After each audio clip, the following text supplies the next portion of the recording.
2 ദശാബ്ദം മുമ്പ് ഈ അവാർഡ് എനിക്ക് ലഭിക്കുമ്പോൾ ഇതുപോലെയുള്ള ആഘോഷങ്ങളോ വലിയ ജനങ്ങൾ മുഴുവൻ പങ്കെടുക്കുന്ന ആദരവ് പ്രകടിപ്പിക്കലോ ഒന്നും ഉണ്ടായിരുന്നില്ല.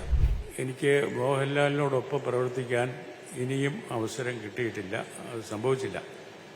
പക്ഷേ മോഹൻലാലിൻ്റെ കഴിവുകളെപ്പറ്റി അങ്ങേയറ്റം അഭിമാനിക്കുകയും അതിന് ആദരവ് നൽകുകയും ചെയ്യുന്ന ഒരാളാണ് ഞാൻ. സന്ദർഭവശാൽ പറയട്ടെ, ശ്രീ മോഹൻലാലിന്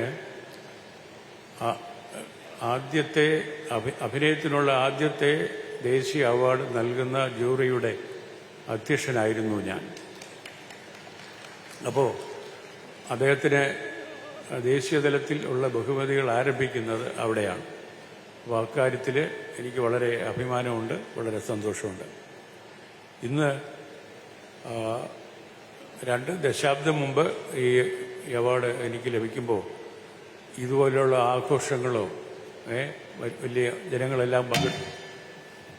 മുഴുവൻ പങ്കെടുക്കുന്ന ആദരവ് പ്രകടിപ്പിക്കലോ ഒന്നും ഉണ്ടായിരുന്നില്ല. ഇതിപ്പോൾ നമ്മുടെ ബഹുമാനപ്പെട്ട മുഖ്യമന്ത്രിയും നമ്മുടെ സർക്കാരും പ്രത്യേക താല്പര്യമെടുത്താണ് അദ്ദേഹത്തിനെ ഇതുപോലെ ആദരിക്കുന്നത്. അതിലെനിക്ക് നിങ്ങളെല്ലാവരോടൊപ്പം എനിക്ക് വളരെ സന്തോഷവും അഭിമാനവും ഉണ്ട്. നമ്മുടെ മലയാളത്തിൻ്റെ വലിപ്പം ഈ വേദി പങ്കിടുന്ന ഓരോരുത്തർക്കും അറിയാം, ഈ സദസ്സിലുള്ള ഓരോരുത്തർക്കും അറിയാം. ഇത് പ്രതിനിധീകരിച്ച ആളാണ് ശ്രീ മോഹൻലാൽ. മോഹൻലാലിനെ സംബന്ധിച്ചിടത്തോളം എനിക്ക് തോന്നിയിട്ടുള്ളത് ഓരോ മലയാളിക്കും തങ്ങളുടെ സ്വന്തം പ്രതിബിംബം ഈ നടനിൽ കാണാൻ കഴിഞ്ഞിട്ടുണ്ട് എന്നാണ്. അതുകൊണ്ടാണ് അദ്ദേഹം നമുക്കെല്ലാവർക്കും, നമ്മുടെ മലയാളികളായ അവരെവിടെ ജീവിക്കുന്നവരായാലും അവരുടെ എല്ലാം സ്നേഹപാത്രമായിട്ട് മാറാൻ കഴിഞ്ഞത്. മോഹൻലാലിന് ഇനിയും വരുന്ന എത്രയോ ദശാബ്ദങ്ങൾ തന്നെ നീണ്ടു നിൽക്കുന്ന അഭിനയ ജീവിതവും കൂടുതൽ വിജയവും ഉണ്ടാകട്ടെ എന്ന് ഞാൻ ഈ അവസരത്തിൽ ആഗ്രഹിക്കുന്നു. നമസ്കാരം.